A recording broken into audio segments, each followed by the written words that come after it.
Hoje ouvimos Amani Maki, uma mulher palestiniana nascida e criada em Gaza. A sua história de perda e resistência, exílio e reconstrução, marcada pela destruição da sua terra, pelo assassinato da sua família e pelo recomeço de vida em Portugal. Nesta conversa falamos sobre a infância em Gaza, a fuga forçada, a tentativa de reconstruir uma vida num país novo e a luta para manter viva a memória da Palestina. Amani, obrigada por estares aqui. É mesmo um prazer. Tu cresceste em Gaza, um território onde a vida cotidiana se desenrola e talvez desde que te lembras sobre a ocupação, sobre o bloqueio, sobre a resistência. Que memórias é que tu guardas da tua infância? Como é que era a tua casa, a tua escola, a tua comunidade? Olha, eu vivi em Gaza 3 guerras e uma intifada. E a intifada era quando eu estava pequenina.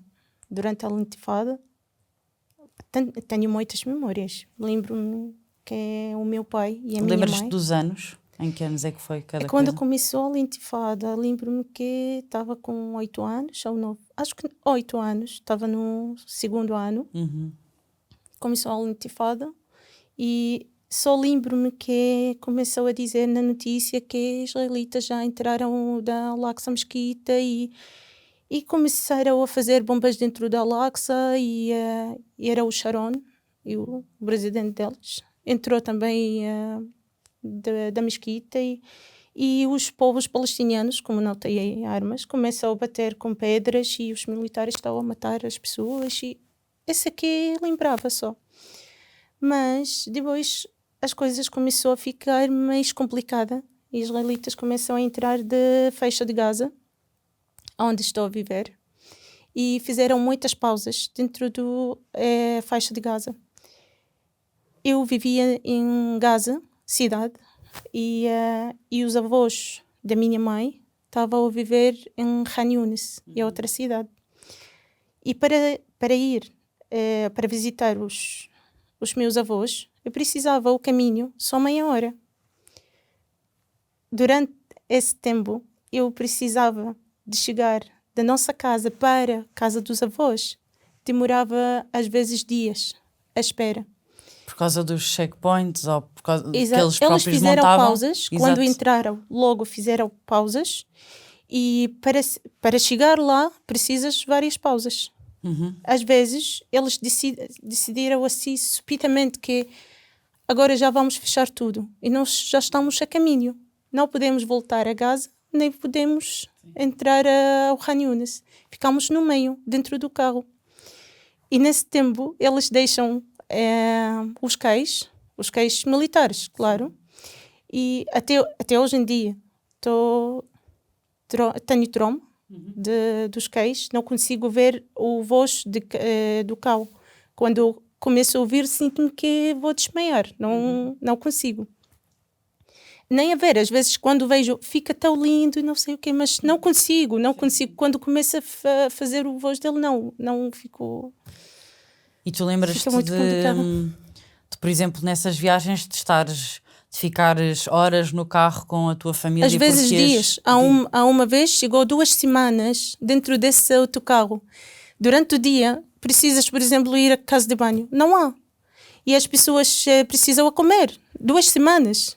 Mas ninguém ajuda. As pessoas que têm comida trazeram durante a viagem, como era a viagem para nós, ajuda os outros, que é só para comer durante a viagem, para ninguém morrer de fome. Claro. Esse tempo todo. E também não param a fazer barulho das armas, que pistolas e nós só ouvimos, não conseguimos dormir até chegar o dia a seguir. Fica de manhã, acordamos com já passou, já não há cães, podemos sair do autocarro. Quem quer fazer xixi, qualquer coisa precisa de fazer. Também lembro-me que meus pais não me deixaram ver televisão, como tinha coisas muito, muito complicada da criança a ver. Mas eu, como sempre quero ver o que os adultos estão a ver, o que é proibido para mim a ver. Por isso estava a ver de televisão o que estava a ver. Há coisas que nunca me esqueço a Iman Hajjo. Acho que conheçam a Iman Hajjo. Era um bebê de 6 meses. Não sei, 7, uma coisa assim. Que era mesmo bebê. E entrou uma bomba dentro da barriga dela e saiu do outro lado. E também o jornalista que estava a dizer que como os israelitas estão a matar as crianças. E eles escolhem crianças para matar. Sim. Eles se interessam em matar mesmo crianças. Por isso garantir que não existe a próxima geração, não é? Um bocadinho. Sim. Por isso eu estava sempre com medo que agora, quando saio de casa, apareceu qualquer israelita. Pode-me matar como sou criança. Uhum. E eu percebo que sou criança, como está tudo proibido para mim. Também eu vi o Mohamed Ad-Durra. Como esta... eu fiquei mais... acredito mais que eles querem mesmo matar as crianças. Como mataram o Mohamed Ad-Durra. Mohamed Ad-Durra estava... guardado atrás de, não sei, era rede de lixo ou o quê, uma coisa na rua. E o pai dele estava a chamar, o menino está a morrer, uma criança está a morrer. E eles mesmo a bater na criança, eles não interessam. Mataram a criança com pistolas, estavam a ver e apontaram a criança, mataram. E essa... Não foi um acidente, não é? Não foi acidente, sempre... estava tudo claro, pode ver no YouTube, está claro, eles estavam a apontar do bebê, da criança, não era bebê, era criança, mas por isso eu confirmei mais que se eles querem mesmo matar as crianças. Tinha muito medo a sair de casa. Também um dia ouvi que vamos mudar a nossa escola. Por quê? Porque a nossa escola já está destruída. Decidiram a destruir as escolas e era a escola de UNRWA. Isso vinha sempre sem qualquer aviso, ou seja, ou sem uma... não há avisos, não. Estavas a viver a tua vida, sim. Ir à escola. Esta era normal. E de repente já não tinhas a tua escola e tinhas de mudar para uma outra escola. Sim. Foi a outra escola, porque a nossa escola já está destruída, querem renovar a escola. Vão reconstruir a escola, já está destruída. Por isso foi a outra escola e era um bocadinho mais longe. Sempre o caminho estava para mim uma... Não sei como explico isto, mas era que tenho sorte quando chego à escola já com calma. Já cheguei, estou bem, saúde bem, tudo bem, já bem. Porque sempre no caminho apareceu cães comigo, porque eu tinha muito medo dos cães, especialmente aquelas israelitas, que eu nasci a saber só esses cães. E lembro-me também um dia, eu vi alguns cães, não sei, eram dos israelitas mesmo, mas como era criança, tinha medo a perguntar. Também os meus pais não gostaram muito a explicar essas coisas para nós. Mas eu estava a sair da nossa casa, da mesquita, e já estou a voltar. O caminho de casa era muito perto da nossa casa. E era no Ramadão, por isso andava lá. E eu vi alguns grupos dos cães numa criança. Estavam a atacar a criança e eu não sabia que era morta ou não, mas para mim pareceu morte. Depois eu perguntei ao meu pai que eu vi isto, tu viste? Ele disse, sim, mas já tiraram o menino e isso. Mas estava vivo. O meu pai disse, não, estava morto, mas pode ser, morreu antes, não sei. Estava a tentar acalmar-me, que não faz mal e já passou. Como é que vos explicavam isso? Ou seja, como é que entre explicar aquilo que está a acontecer e a invasão que está a acontecer e ao mesmo tempo tentar proteger-te enquanto criança e tentar contar outra história, que é normal, não é? Enquanto pais, tu lembras-te de como é que vos explicavam ou tentavam explicar quando faziam perguntas, seja na escola, seja em casa, em relação àquilo que estava a acontecer? Olha, os meus pais muitas vezes estavam a mentir para não me fico com medo. Estavam a mentir, a dizer, não, está tudo bem, não há nenhum perigo na rua, não vais mal. Mas no mesmo tempo não me deixam a sair sozinha. Sempre quer ficar um adulto comigo, porque ninguém sabe, qualquer momento um jeep de israelitas vai entrar e pode acontecer qualquer coisa. Por isso sempre estão preocupados a deixar-me sozinha. Mas no mesmo tempo, não, está tudo ok, tudo bem. Não. Mas eu sei, como estou a levar a notícia, atrás da porta sempre a ver o que estão a dizer, o que é proibido de mim a saber. Por isso também estava até no sonho, eu sempre sonhava essas coisas que tenho mesmo medo a sair, tenho mesmo medo a encontrar qualquer pessoa, a encontrar também a polícia. Demorei muito tempo a ter medo da polícia, porque não sei, eles são dos militares israelitas ou são polícia, ou são nossos. Sim. O que é que os teus pais faziam? O meu pai é médico e a minha mãe era professora, mas já parou de trabalhar. E os meus irmãos eram médico e outra farmacêutica. E vocês viviam numa casa que foi construída antes do mandato britânico, ainda antes de existir Israel, quer ser criado o Estado de Israel. O que é que essa casa significava para ti e para a tua família? Sim. Olha, a nossa família, a família Makki, tinha a maior parte da Gaza Antiga. Ela e outra família também tive uma maior parte de Gaza Antiga. Esta Gaza Antiga estava do avô do meu pai.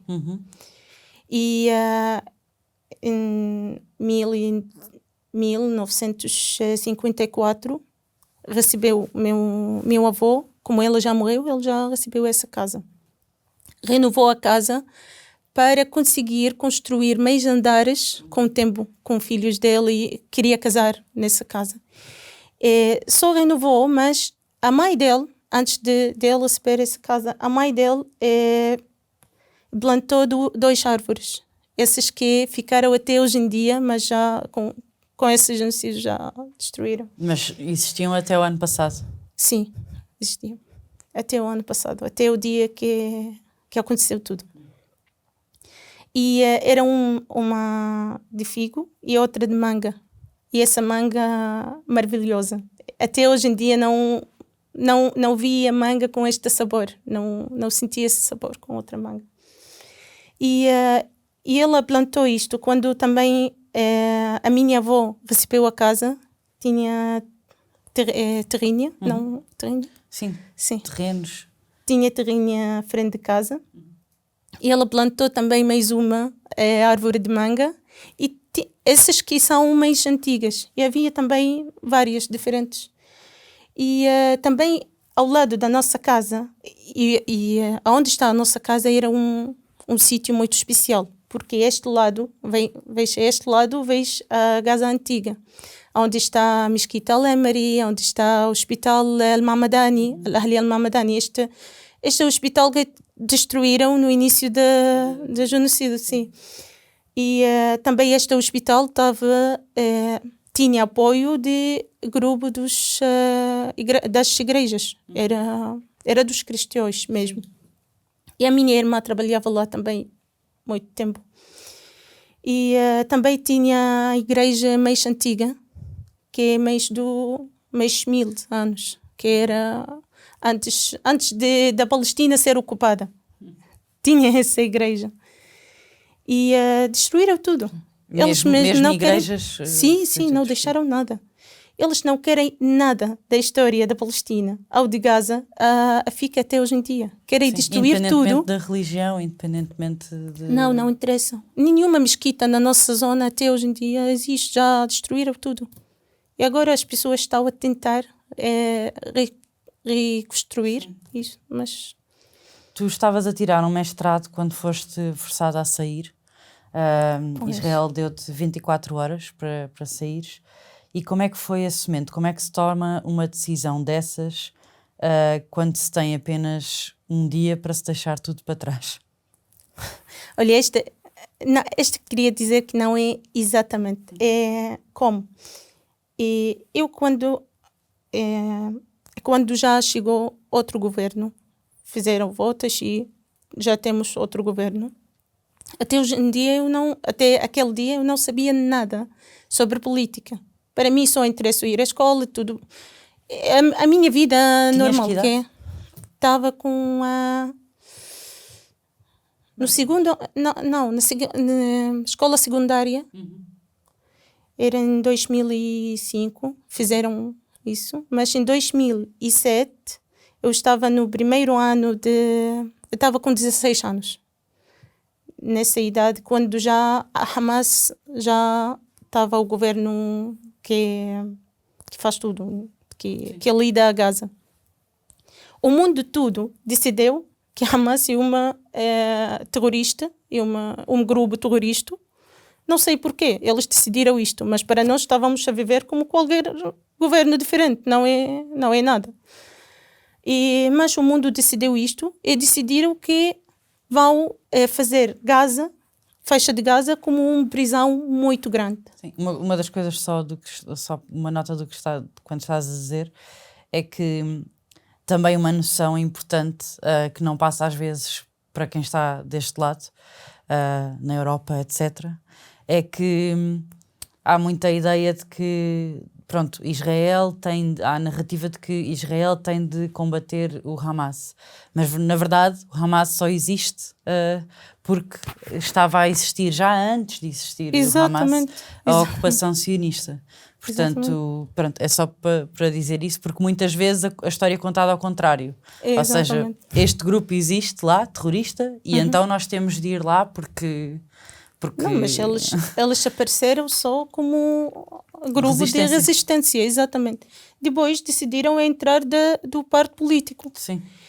Para nós estávamos bem, com calma e tudo bem, e eles fizeram coisas boas também da cidade. E não é muita diferença, mas não, melhoraram algumas coisas.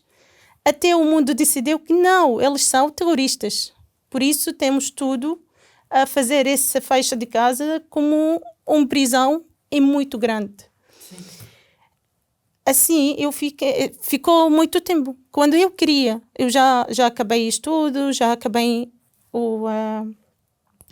a fazer química, curso de química, depois fiz um ano de diploma, high diploma, e depois fiz mestrado química. E quando estava já acabei tudo, e agora já quero fazer só a apresentação e a apresentação final, sim, que sim. Já quero ter certificado de que já acabei só mestrado química. Assim apareceu subitamente uma autorização de Israel que posso passar da fronteira israelita. Tenho 24 horas, posso sair ou posso não. Mas se não saísses... Se não sair, ninguém sabe até quando vou esperar mês e eles vão dar outra autorização ou não. Tenho de dar o risal porque eu não fui. Pois. E podem aceitar, podem não, mas vai demorar. Sair. Sim, ninguém sabe. Sim. Também como meio jovem. Eles não aceitavam dos jovens Sim, todos os meus amigos de Gaza têm de ter uma autorização especial para poderem sequer ir aos territórios, por exemplo, da Cisjordânia. Visitarem Jerusalém, por exemplo. Não conseguem sair de Gaza. Não. Este é quase impossível dos jovens. Não. Quem acontece que alguém consegue visitar Jerusalém, para ele fica como um milagre, sim, sim. Uau, consegui ir lá. Eu sou como palestiniana, até hoje em dia não consigo. Sou palestiniana e de lá, mas não consigo visitar. Também as pessoas que vivem em Cisjordânia, como estão mais perto, também sim, não podem entrar a Jerusalém. Alguém consegue ver Jerusalém, não consegue visitar Jerusalém. Exatamente. Sim, desculpa, estavas a contar de como é que foi tomar a decisão de saíres. Sim. Por isso, também tinha outra opção, que é via Egito. Via Egito, também estava fechada a fronteira, não conseguimos sair, não sabemos quando vão abrir. Ou quando é possível aceitar dos palestinianos, dos casos especiais a sair. E até hoje em dia tinham esse problema com na faixa de Gaza de autorização israelitas, a autorização do Egito também. Este lado e este lado, os dois são bem complicados.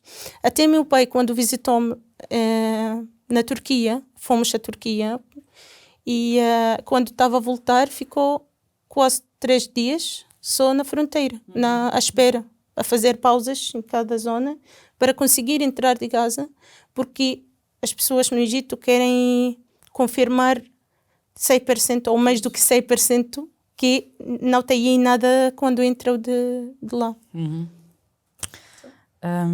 Tu, na verdade, sair de Gaza era já há muito tempo e é agora mais do que isso até uma prisão a céu aberto, mas tu saíres de Gaza não significou nessa altura propriamente liberdade, foi só, para ti significou uma nova fase de exílio, não é? E como é que foi para ti essa mudança abrupta, no fundo?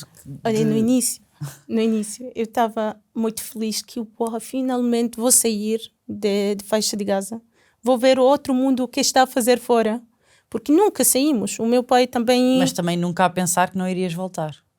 Não, ia a pensar que eu vou voltar. Exato, a pensar não, que irias voltar. Eu disse sim, eu disse que agora vou. Também eu falava com o meu marido, quando estava noiva, eu disse que eu vou, mas caso que tenho filho e isso, no início da nossa vida, eu vou voltar. Eu não quero também viver a minha vida fora. Eu quero ficar aqui, mas também quero ver o outro mundo. Nunca saí, nunca. Por isso, quando eu vi que eu vou sair, estava tão feliz que, finalmente vou sair e já decidi que eu volto. Vou também acabar a minha apresentação, vou fazer tudo quando volto, mas eu volto. Mas, infelizmente, não consegui. Porquê? Porque quem entra não pode sair outra vez, não é fácil a sair. Quem sai não é fácil a entrar outra vez.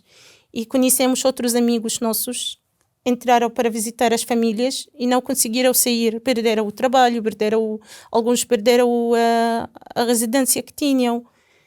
Por isso é muito complicado. Tinha a pensar muito bem, quando volto, que é muito complicado a sair outra vez.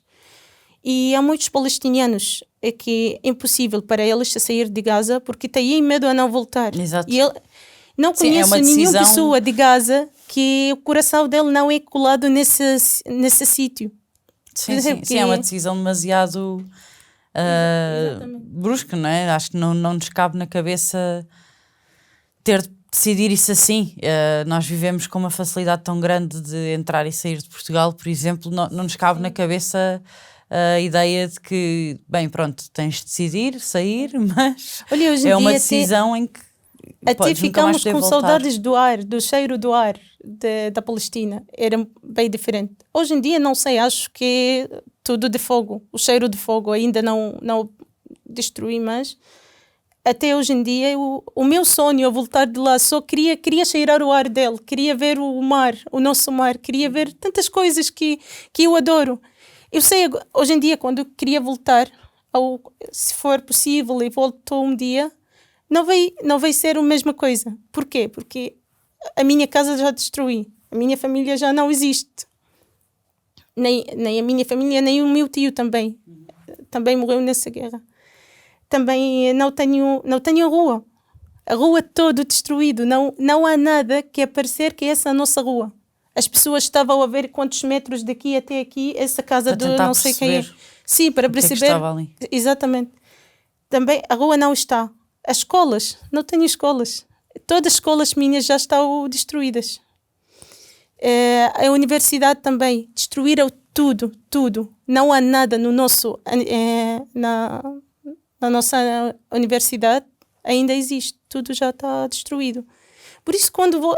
Nem restaurantes, nem cafés, nem nada. Quando quero pensar agora... Eu volto, se Deus quiser, um dia eu volto. Mas quando volto... Eu não me imagino, não consigo imaginar o que eu vou ver lá. As minhas amigas todas que ainda estão lá, que ainda vivem, estão lá, todas a dizer para mim... Estão mais no norte ou no... Não, sou de norte. Sim. Por isso a maioria são de norte. Tenho algumas de sol, como são vizinhas da minha avó. Mas não, a minha vida era toda em Gaza, no norte.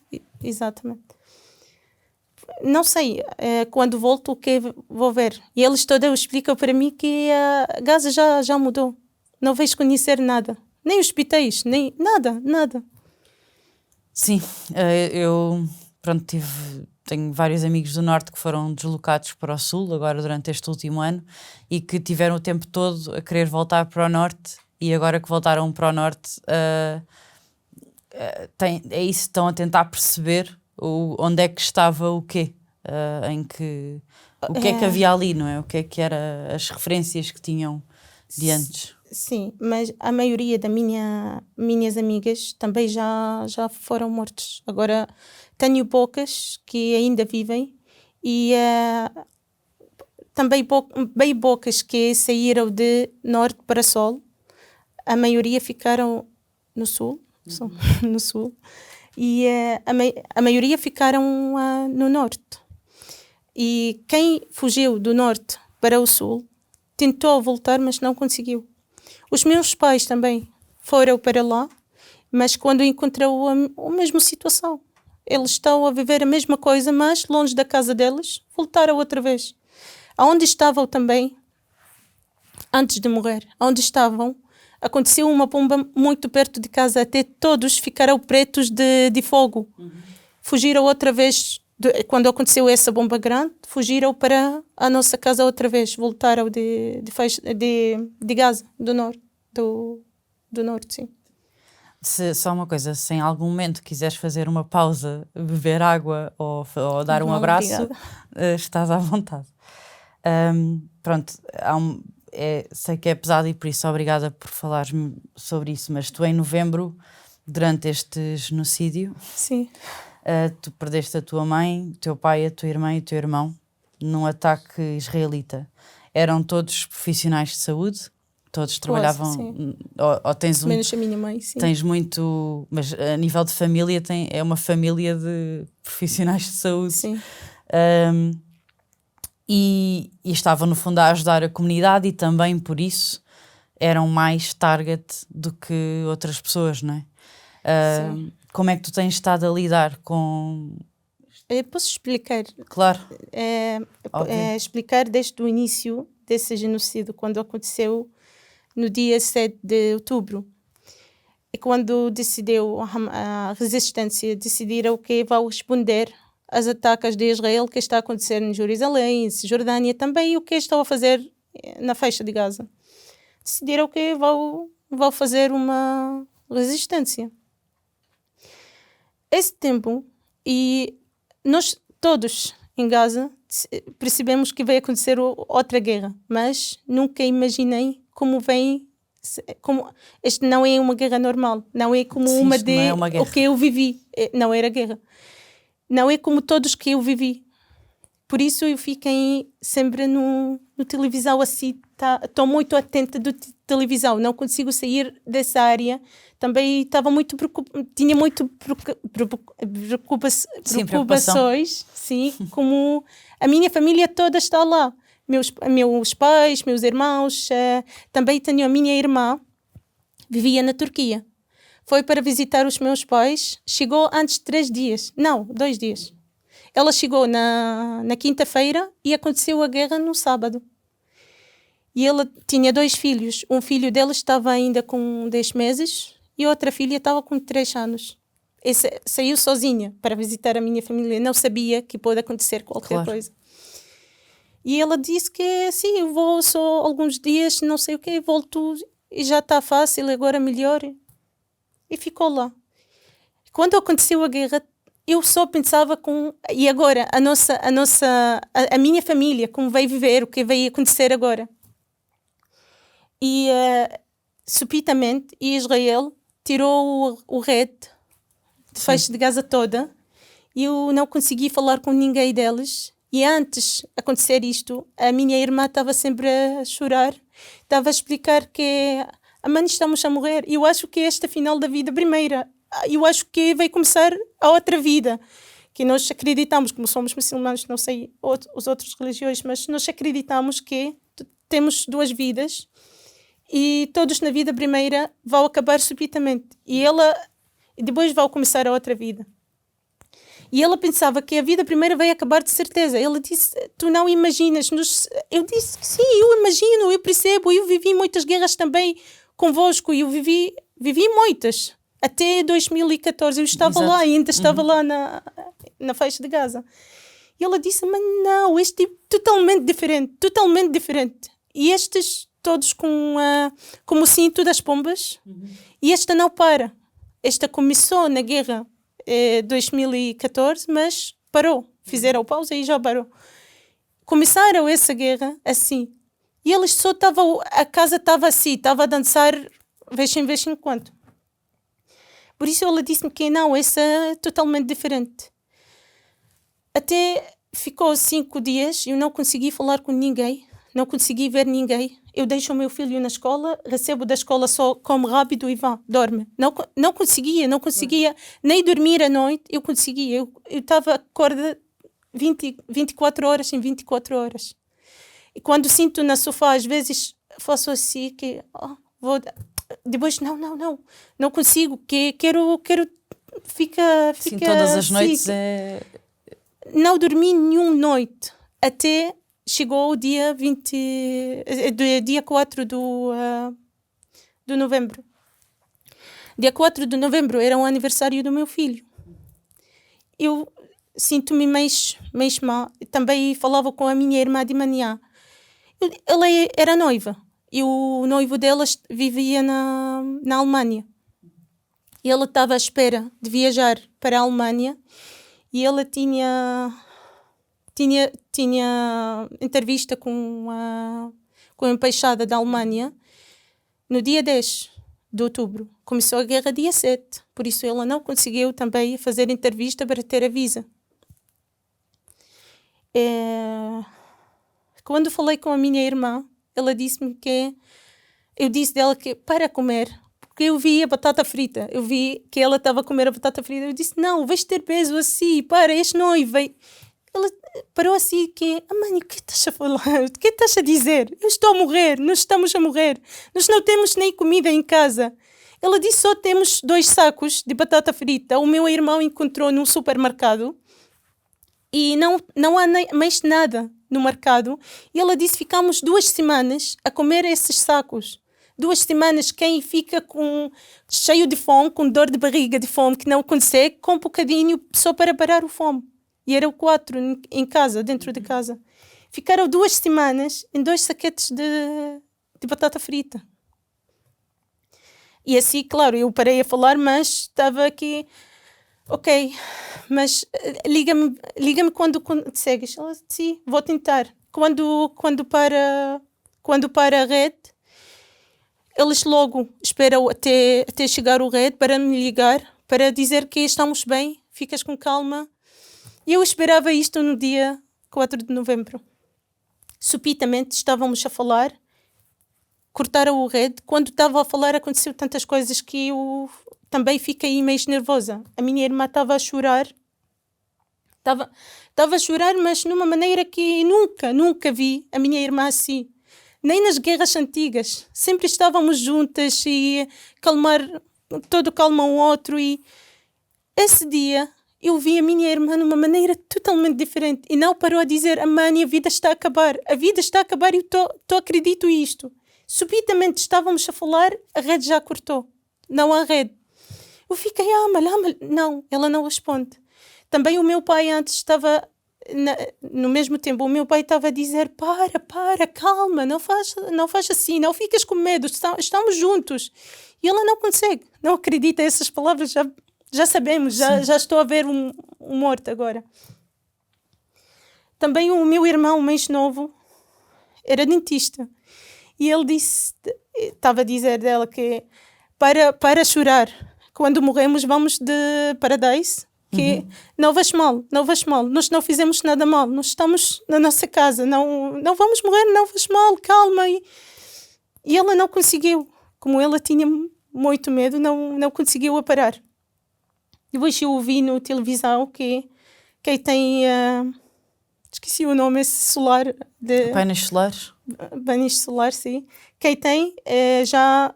Israel está a fazer todas as bombas nessas casas. E também, no mesmo tempo, ela está a bater hospitais, casas dos médicos. Por isso, eu, até hoje em dia, não sabia qual o risco delas. Era por causa desses... exatamente, ou por causa do emprego deles.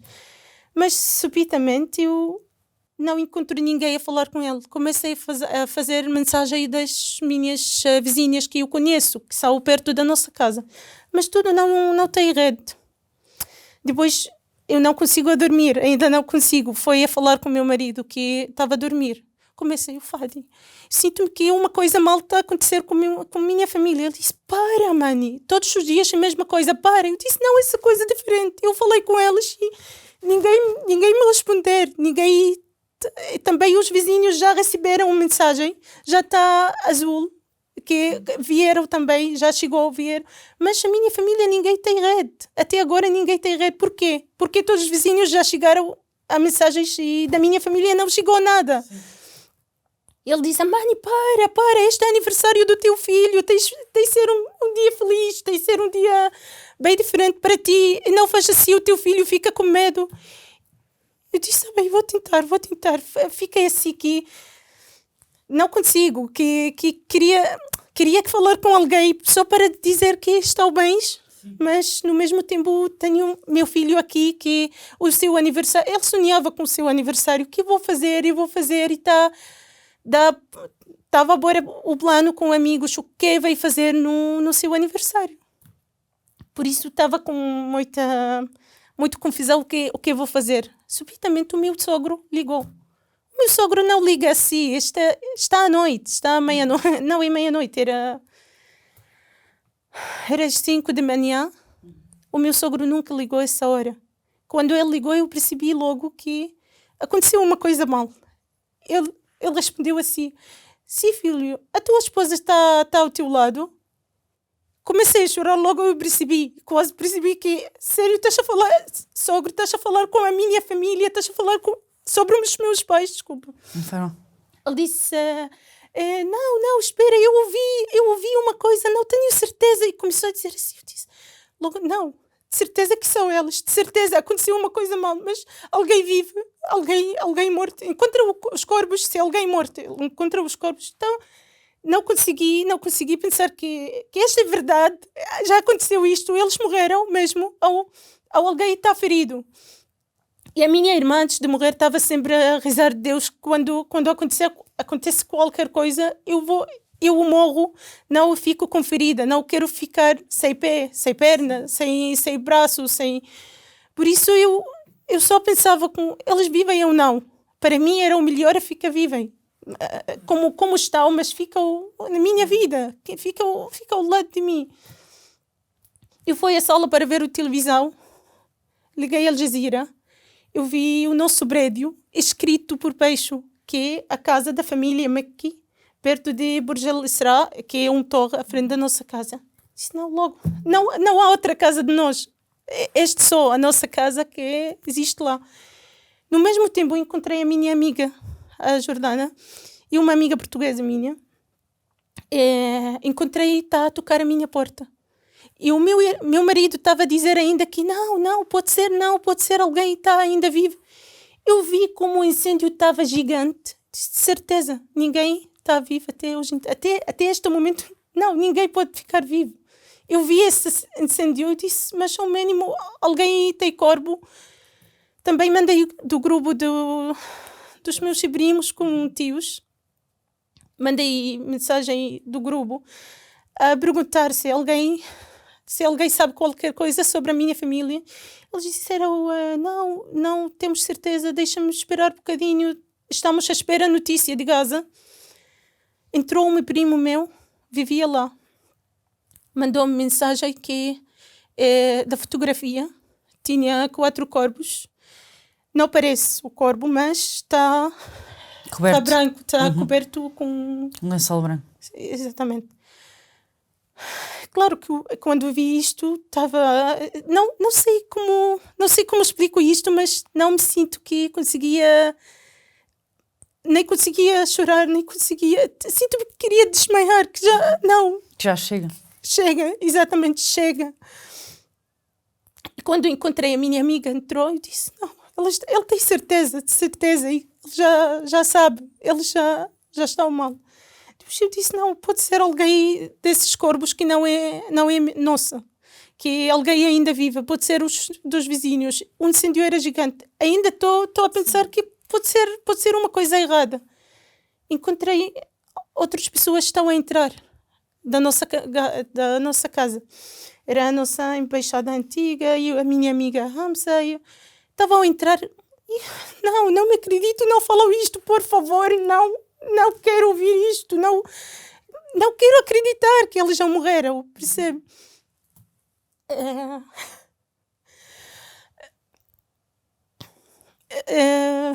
Queres a mão? Depois, esquece. Já não consigo. Não, tudo bem. O meu sogro deu-me um remédio. Ele usa porque ele tem problema no pulsão e a Xanax. Deu-me para relaxar porque não conseguia. O meu corpo estava tudo assim, mas era pior. Claro. Estava em choque. E não, exatamente. E nunca aconteceu comigo. Nunca imaginei que eu posso viver quando eles não estão. Para mim, a minha vida e a minha família são eles só. Essa é a minha família, essa é a minha vida. Esta aqui. Ainda estou a preparar do casamento da minha irmã. Quero o que eu vou vestir, o que eu vou fazer, e ainda estou a fazer dieta para o vestir. Estou a fazer tantas coisas que quero fazer momentos tão bons, e eles fizeram esses momentos tão mal no dia do aniversário do meu filho, no mesmo dia. E agora essa memória junta da memória do meu filho. Agora não consigo nem celebrar o dia dele, porque já não consigo. Já este é o pior dia da minha vida, que não consegui aqui. Como vou continuar? Como vou viver a seguir? Até hoje em dia não vivo normal. Até hoje em dia durante o dia estou a tentar ficar calma e para não mostrar nada do meu filho, mas no mesmo tempo eu, quando dormo, todos os sonhos, Claro. não consigo dormir, nenhuma noite, não tenho sonho da minha família ou da guerra, ou às vezes sinto que agora o prédio está assim, está quase a cair. Agora eu sinto que ainda estou a viver lá. Também o meu pai disse-me um dia: agora, quando nós vamos morrer, não esqueces que tu estás fora porque tens filho. E esse filho tem de saber a verdade antes de tudo fica falso. Porque de certeza, como sempre, a história fica falsa, muda toda a história para ficar, quem tem força, está limbo e está bom. Mas por isso é que é importante, e obrigada pelo esforço, Sim. de estares a contar a história verdadeira. Lamento que sim. Aquele dia eu disse do meu marido que meu pai está maluco ou o quê? Por que está a dizer assim para mim? Ele não está a ver como estou com essa ansiedade que não consigo ficar normal, mas ele disse-me que sim, não sei, porque o meu sogro está a fazer assim? É muito feio. Mas quando ele morreu, eu percebi que não, ele sabia, ele sentou que ele está quase a acabar, que já está. Depois eu vi que o meu pai estava totalmente queimado. E a minha mãe estava a explicar onde estava, mas estava também... Não estava normal. E a minha irmã não tinha todo o par da perna, não existia. E o meu irmão não tinha corpo. Não tinha corpo. Mas eu disse, sim, mas na fotografia estavam 4. Como não tem corpo? Ele disse, não, encontraram pedaços de carne, alguns ossos, mas quando encontraram o par da cabeça, perceberam que sim, já está. Este é o corpo dele. Juntaram tudo e já... Queres respirar fundo? Oh. Posso parar? Podes. Bom, como deves ter percebido, tivemos de fazer aqui uma pequena pausa, tanto para a Mani como para toda a equipa. Falámos com a Mani e ela insistiu e quer terminar a entrevista, e por isso vamos a isso, vamos terminar a conversa. Então, eu tinha aqui só mais uma pergunta ou duas para te fazer, que é que tem a ver com a curiosidade de o teu sogro construir um edifício chamado Lisbon Building em Gaza. Eu sei que os soldados israelitas tiraram fotografias e filmaram-se lá antes de destruírem, antes de explodirem com ele. E sabes, consegues falar-nos um bocadinho sobre esse? Acho que era um edifício relativamente conhecido. Olha, o meu sogro chamou esse prédio com o nome de Lisboa Prédio, Amora de Lisbona. Porquê? Porque o filho dele, que é o meu marido, tinha a oportunidade de ir ao Portugal para acabar o estudo de dentário. E essa oportunidade não é qualquer pessoa que pode ter. E é só dos alunos que são perfeitos, têm mais notas. E ele conseguiu a ter e foi ao Portugal. E felizmente o Portugal era um país, graças a Deus, que era muito bom com estrangeiros. Também com ele, no caso dele, que é palestiniano e aluno quer saber mais, ajuda ele a aprender. Ajuda muito dele também, na vida toda, os amigos dele e professores e tudo. E conseguiu trabalhar aqui. O meu sogro, quando visitou o filho dele, adorou esse país. Também clima de Portugal é muito parecida de Sim. Gaza. É Lisboa, especialmente, é muito parecida de Gaza, como estamos no mar. E como ele adorou muito, chamou o prédio dele Prédio de Lisboa. E há muitas coisas culturalmente também parecidas, que se calhar só sim, muito tendo estado parecida. lá, sim. Esse sim. Só a cultura é diferente, mas esse geral, sim, é muito parecido. E ele trabalhava muitos anos e já reformou. E o maior parte do dinheiro dele fez esse prédio dele e dos filhos dele também. O filho mais velho também vivia aqui, mas felizmente nessa guerra. Antes de começar a guerra, alguns dias, o filho dele precisava de viajar de urgente, do caso de saúde, porque o irmão do meu marido deu o fígado dele do filho dele. Tinha problema de saúde e tinha a dar o fígado. E o menino ficou com muito mau estado, por isso viajaram de urgente do Egito. Alguns dias a seguir aconteceu a guerra. A seguir, sim, aconteceu a guerra. Por isso, também ele vivia no mesmo prédio, mas no andar mais de cima. E um dia, quando estávamos a ver a notícia no Al Jazeera e também num jornal no internet, chama-se Al Arabi, encontramos um filme que eles filmaram, eles mesmo, um dos militares israelitas. Fizeram bombas dentro do prédio e fizeram o que agora vamos... Não, esqueci disso do namorada dela ou não, de quem vai fazer essa... Vai destruir esse prédio. Começou a dizer 1, 2, 3 em Hebron e destruir tudo. Assim, subitamente, encontraram a casa deles, o prédio todo deles, que ele buscou quase a maior parte do dinheiro dele nesse prédio. Encontrou tudo assim como uma bolacha e aqui, assim, E esse segundos. tipo de vídeos era relativamente comum no TikTok, cresceu imenso esses vídeos de soldados. 1, 2, 3, vamos destruir isto. Havia também um jornalista que vivia perto deles, por isso também estavam a dizer que destruímos a casa da jornalista, esqueci como se chama, esqueci o nome dele, mas que estava tão feliz que eles fizeram assim. E também a sobrinha do meu marido, que é a filha do irmão que viajou.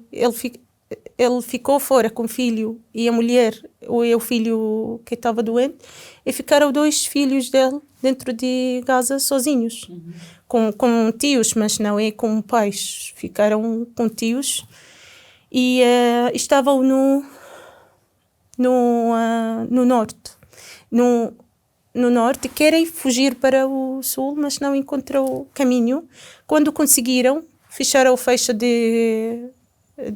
de Gaza toda, também o Par do Egito já fecharam, entraram de Rafah, fecharam tudo. Por isso ficaram no sul. Mas durante o caminho, eles passam no caminho de Gaza ao Zawaida, onde estavam. Esse caminho, eles passam ao prédio deles. Eles disseram, nem conheciam qual é o prédio, como a zona toda, a cidade toda, completamente nenhum prédio em pé. Tudo está destruído, tudo. E eles estavam a procurar qual é, mas não há prédio, não há nenhum significado que este é o prédio. E tu tens um filho, já falaste aqui várias vezes, como é que se chama? Farid. E que idade é que tem? 6 anos. Ele já nasceu em Portugal e cresceu em Portugal? Sim. Eu sei que Portugal ainda não reconhece a Palestina enquanto Estado. O que é que... Lamento. Sim, também eu. O que é que isso significa para ti na prática? Ou seja, que barreiras é que tu encontras, talvez diplomáticas ou não, ou até mesmo outras barreiras de adaptação que sentiste? Olha, eu espero muito, também todos os palestinianos esperam, que o Portugal e todo o mundo, não é só o Portugal, mas também o Portugal, como agora tenho essa nacionalidade, espero muito que também o Portugal, especialmente para mim, reconhecer a Palestina como um Estado, como um país. Também a Palestina é muito antiga, há 1000 anos existia, e tinha nome Palestina. Sim. Estava conhecida antes. Não estou dentro da política portuguesa, estou a viver-se aqui há muito tempo, mas interesso mais da minha vida, não entro do par político. Por isso não sei porquê estou a fazer assim, não percebo porquê e o que tem a acontecer mais para passar esse caminho, que tem que ser o caminho de baixo. Esse vai ser o início de baixo. Sim. Vai ser o início das pessoas viver um pouco com calma, com paz. Como é que é criar um filho palestiniano em Portugal? Como é que tu mantens a identidade e a cultura, ou como é que tu tens tentado, como é que tem sido essa jornada? Olha, o meu comportamento com o meu filho não é como uma criança.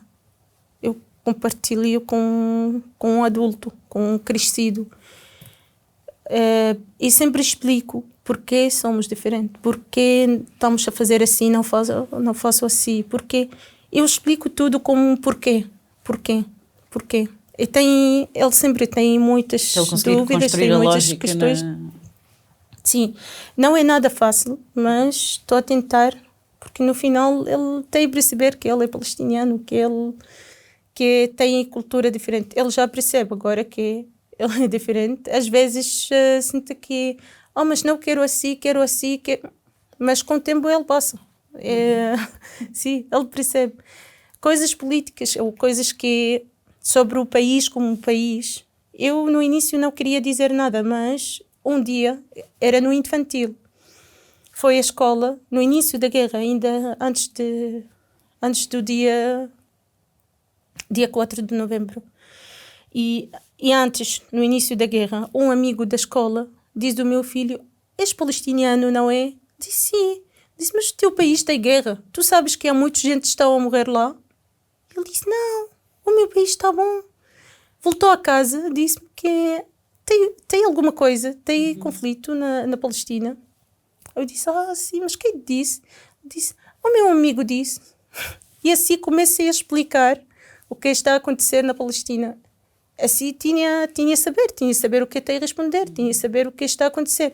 Ainda está no infantil, não entrou à escola, agora já está no primeiro ano, mas ainda não entrou à escola e já obrigou-me a dizer isto.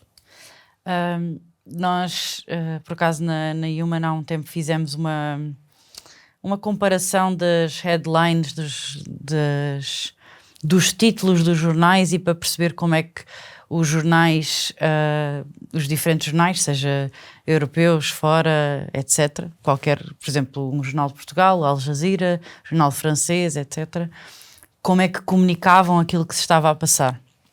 E percebemos que Portugal, na verdade, está muito perto, ou é dos países que está mais perto da narrativa israelita e dos Estados Unidos e assim. Por exemplo, basta irmos aos nossos vizinhos espanhóis que as notícias não são contadas da mesma forma. E em Portugal ainda domina muito este discurso de que é uma guerra simétrica, de que dos dois lados. Portanto, se tu pudesses falar diretamente para alguém que ainda acredita nesta narrativa dos dois lados e de que é uma guerra, de que é uma resposta a um ataque que aconteceu a 7 de outubro, o que é que tu dirias? Olha, para mim, este é totalmente injusto. Porquê? Imagina comigo que estamos agora em Portugal, em um país, em Inglaterra, em um país forte e queria um par de Portugal para ela ocupar. Decidiu assim, quero ocupar essa zona de Portugal muito linda, tem um mar, tem vista linda em todo lado, e queria ocupar isso. E ocuparam, com força.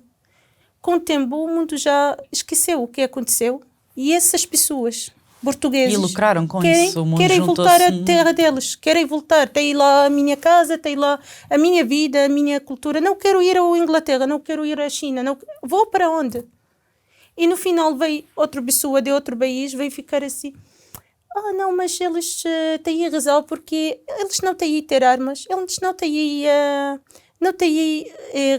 resistir, não têm fazer nada, já está, não consigo dizer que eles têm razão, ou eles que têm razão, não consigo, só ficar no meio, ninguém tem culpa de nada, o que vai sentir?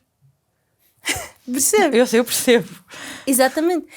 E para mim, este é totalmente injusto. E as pessoas que já saíram de casa deles, obrigaram eles a sair com força, saíram com força. Até hoje em dia estão a sonhar a voltar. Tenho 3 tios, que ainda vivem 2, e outros já morreram, mas ainda vivem 2. Até hoje em dia estão a sonhar a voltar da Palestina. Mas como já, desta altura, já fugiram, e eles fugiram como? Eles disseram como fizeram nessa guerra. Saiam para o sul, só temporariamente, para até acabar a guerra e vão voltar. Até hoje em dia ninguém voltou. Essa guerra era diferente, esse genocídio era diferente.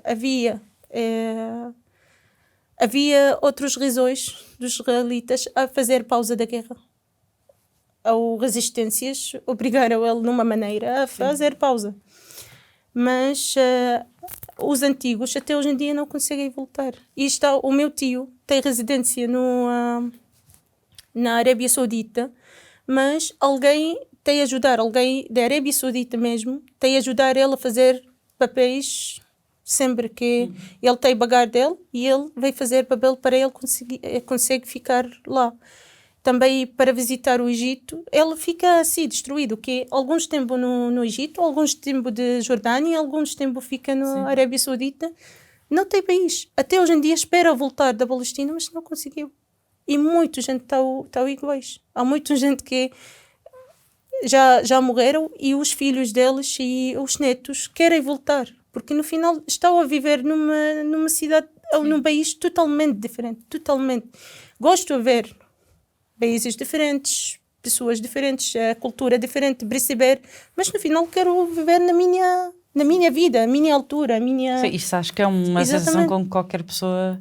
Por isso eu acho que este é totalmente injusto, e as pessoas querem muito voltar do país deles, e a cada pessoa fica no país deles, já está. Não temos... Também quem veja que israelitas estão a matar crianças, estão felizes quando façam isto. Todos os filmes no YouTube pode ver como estão a festivar quando alguém mata criança e como estão a matar as pessoas, como estão a bater, como estão a violentar as pessoas. Violentar, sim. E depois veio dizer, não, eu não consigo ficar no nenhum lado. Estou no meio. Como podes ficar no meio? Estás humano, tem mesmo o corpo nosso, tem mesmo a cabeça, o cérebro. Como está a pensar? Estão a fazer assim com crianças, estão a fazer assim com mulheres, estão a fazer assim com mais novos, ou mais velhos, ou, com tudo gente. Elas não... Com prédios, com pedras, com tudo. Então, como podes ficar no meio? Como podes pensar assim? Como podes não dizer para dessa guerra, para desse genocídio, para dessa coisa maluca que está a acontecer? Acho muito estranho alguém ser neutro em relação ao genocídio. Não percebo essa política, não percebo como as pessoas estão a pensar, os políticos como estão a pensar, mas sempre estou a pensar, eles são humanos. Eles, e nem acho uma... acho que também depois há aquele discurso de tomar um lado, entre aspas, é logo igual a não sermos honestos intelectualmente, ou a não sermos, ou então somos logo tribais ou polarizados. E neste caso muito em específico, é só... Há várias situações na vida, não é? Se vemos alguém a matar uma criança porque sim, eu tomar um lado não me parece que esteja a ser tribal nem polarizada, é uma coisa bastante preto no branco, e acho que algumas coisas são só aquilo que é, e o genocídio é aquilo que é, e é errado, mais do que errado, é uma vergonha para a humanidade. Acho mesmo que ainda vamos falar muito sobre isto que se está a passar, e espero ainda estar em vida para ser em vida que muitas pessoas vão ser julgadas, espero, pelos crimes que estão a cometer. Amani, obrigada mesmo. Shukran Kathir. Super obrigada mesmo. Nada. Obrigada eu. Posso dar um abracinho? Consegui falar. Sim, claro. Posso? Obrigada. Na Human acreditamos que histórias como a da Amani são essenciais para humanizar a luta pela Palestina. Desde a destruição da casa, o assassinato da família e a reconstrução da vida num novo país, são na verdade só sintomas de uma limpeza étnica sistémica. Se queres continuar a capacitar-nos a encontrar histórias como a da Amani e a apoiar mídia independente, junta-te à comunidade.